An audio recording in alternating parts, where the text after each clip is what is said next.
Well, compact sedans really have been strong sellers in the market for the last couple of years. And why is that? Well, simply because they offer you the ease of driving in the city of a small hatchback, but the space and practicality of a mid-size sedan. And these are things that family buyers really do appreciate. And the top dog in this segment has been the Swift Dzire for a very long time now. But the VW Ameo clearly wants to take some sales away from this king. And how do they plan to do that? Well, by offering you a long list of features at a very keen price. So is the Ameo worth a second look over the Dzire? We'll find out on the show today. The big difference between these cars is the overall quality. Now, the perceived quality on the Ameo is definitely ahead of the Swift Dzire, and everything really does feel very well bolted together and feels like it will last you well and it will age well. You get this huge glove box, which is much bigger than the one on the Dzire. You also get this little box over here where you can keep your cell phone as well as your wallet, and you also get two small cup holders over here right ahead of the driver, as well as a big bottle holder in the door bins. The Ameo clearly has the advantage when it comes to features, and you get a lot of thoughtful features which include adjustment for the steering wheel for both reach as well as for rake, which is something that the Dzire does not offer. You also get a touchscreen over here, which the Dzire does not offer, and you also get reverse parking sensors as well as a reverse camera, along with cruise control, which is something that no other car in this segment offers. The cruise control feature is something that only the Ameo has in this segment at the moment. Well, so even though the VW Ameo might have better perceived quality, it is the Dzire which has the softer plastics overall, and even the top of the door pad has very soft plastics, which means that this car should age just as well as the Ameo will. Well, one area where this car is definitely behind the Ameo is in features, and you can figure that out by simply adjusting the steering wheel. Now, unlike the Ameo, which adjusts for both rake and reach, this one only adjusts for rake and there's no reach option on it. Well, but one area where this car is definitely ahead of the Ameo is in sheer seat comfort. In fact, not only is it better than the Ameo, this car has the best front seats in this segment, and that is a statement which I will stick my neck out and say and make every time I sit inside this car, because the seats not only offer you good support for your lower back, but you also get excellent support for your under thighs, and even the tallest of tall passengers will not have an issue because the seat scope is both long as well as wide, and the cushioning is absolutely spot on. It's not too firm and neither is it very soft. So even though the Dzire does not have a big armrest over here which can hold your cell phone and wallet, it does have a decent glove box, and there's also a tray over here where you can keep that cell phone for those long journeys, and there's one bottle holder over here in the center. And not only can you keep those bottles over here in the center, you can also keep them in those large door bins, which are generally big enough to house that big 1 liter bottles. Well, now let's check out if the back seat is as comfortable as the front ones. Well, so here I'm inside the back seat of the Dzire, and as you can see clearly I've got more space in it than the Ameo has to offer. There's also place below the front seats where I can stretch my feet, and headroom is pretty okay as well. Well, what also gives the Dzire an advantage over the Ameo is the fact that the seats offer you excellent cushioning and excellent support, and the backrest angle is also spot on. These are seats which you will not really feel tired if you are stuck in a big traffic jam for a couple of hours. So in that sense, an excellent place to be in.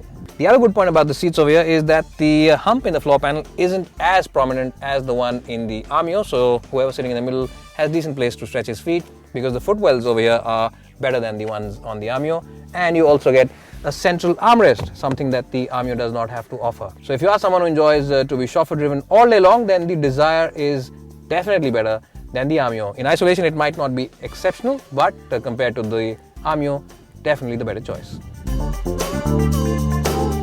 Well, so here I'm in the back seat of the Ameo, and as you can see, knee room is just about adequate, and I have adjusted the front seat as always for my driving position, and my height for reference is 5'10", and there's also this huge hump in the floor panel, which means that whoever is sitting over here will really struggle for leg room. So even though the Dzire isn't the best in terms of rear seat space, it does win when compared to the Ameo.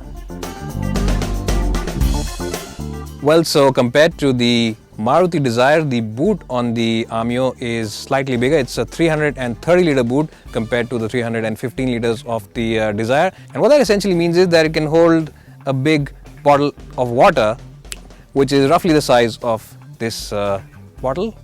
Now this one of course is 20 litres, so don't really write too many comments in the section below, because I just said 15 litres and then you'll compare it with 20. So please, I'm just doing it for, what I mean. Well, the Dzire offers you a boot capacity of 315 litres, that's 315, and it is the smallest capacity in this segment, and compared to the Ameo, which has 330 litres, it's roughly about 15 litres smaller. So here I'm driving the VW Ameo, and this car, remember, comes with a 1.2 litre petrol engine. Now it's the same engine which is also shared with the Polo, and this engine makes about 74 bhp of power. Now these power figures are the lowest in this segment, but that's not all. The other issue with the car is that it's not as refined as some of its main rivals. So of course, if you do rev this engine hard on the highway, this engine can become a little boomy, and that can be a little annoying for passengers inside the cabin. So that's a bit of a downside. And one of the biggest reasons why the Ameo's engine isn't as refined as the Desire's engine is the fact that this is a 3-cylinder unit, so it does not have the same level of balance that a traditional 4-cylinder engine offers. On the plus side though, the engine feels pretty responsive from low RPMs, which makes it a decent car for city travel.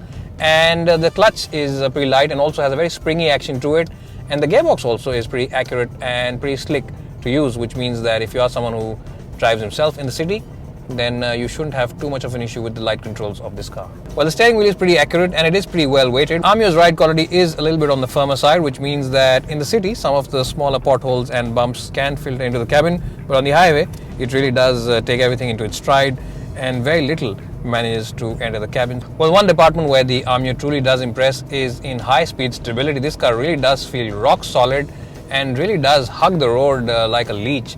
And that makes it a good car for long distance travel. It's just a pity that the engine is a little low on power and isn't as refined, because it does tend to get boomy when you push it hard.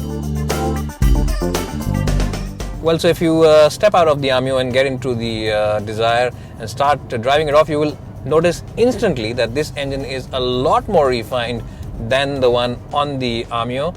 But not only is it a more refined engine, it's also more peppy. It's got a lot more performance.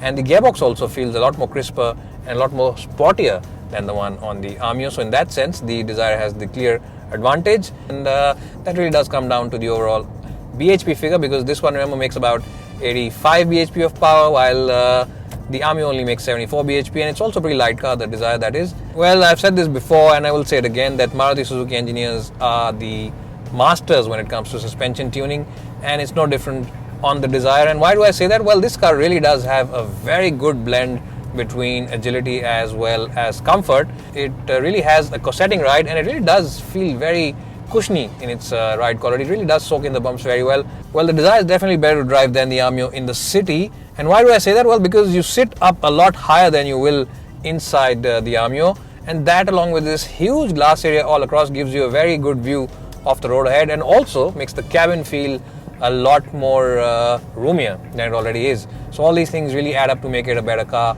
in the city. Also, the steering wheel on the Dzire is lighter than the one on the Ameo, which means that this car feels a lot more nimble when you are, of course, maneuvering it in tight city traffic.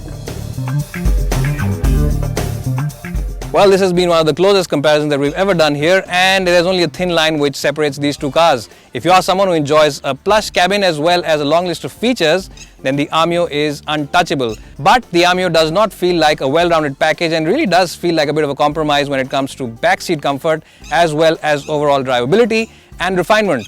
And those are things where the Dzire clearly has the advantage. Apart from that, the Dzire is also more fuel efficient, and it also has Maruti's tried and tested after-sales support. So even though someone might enjoy the long list of features on the Ameo, overall, as a family package and as a car which offers you no nonsense in terms of the ownership experience, it is the Dzire which has the clear advantage.